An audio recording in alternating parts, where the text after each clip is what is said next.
Welcome Jeevan joys world కి స్వాగతం సుస్వాగతం.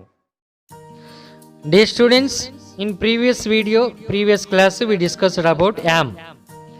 Now we will discuss about is. am అనేది is అనేది are అనేది ఇవి మనకు హెల్పింగ్ వర్బ్స్ గా ఉన్నాయి. అయితే వీటిని మనం మెయిన్ వర్బ్స్ గా ఎలా ఉపయోగించాలో చూస్తూ ఉన్నాం.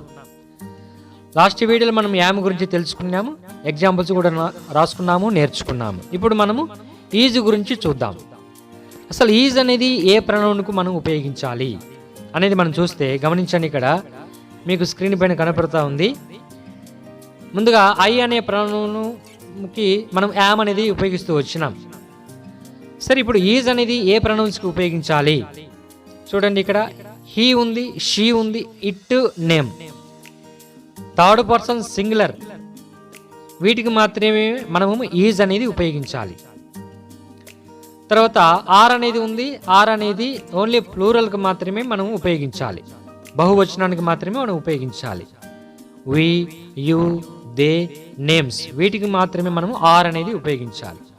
ఇప్పుడు ఈ క్లాసులో మనము ఈజ్ గురించి నేర్చుకుందాం. ఇక్కడ హీ, షీ, నేమ్, మరి ఇట్. హీ అంటే అతడు, షీ అంటే ఆమె, తర్వాత నేమ్ అంటే ఏదో ఒక పేరు అక్కడ మనం ఎగ్జాంపుల్గా తీసుకోవచ్చు. ఇట్ అంటే ఇది అని అర్థం. వీటికి మాత్రమే మనం ఈజ్ అనేది ఉపయోగించాలి. మరి ఐకి ఉపయోగించకూడదు. తర్వాత ప్లూరల్ ఫామ్కి మనము బహువచనానికి ఉపయోగించకూడదు. ఓన్లీ థర్డ్ పర్సన్ సింగులర్కి మాత్రమే మనము ఈజ్ అనేది ఉపయోగించాలి.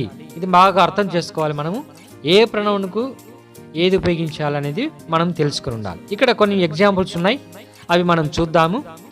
లాస్ట్ వీడియోలో మనము కొన్ని ఎగ్జాంపుల్స్ తీసుకున్నాము, అవే ఎగ్జాంపుల్స్ కూడా ఈ వీడియోలో తీసుకున్నాం మనము ఈ క్లాసులో.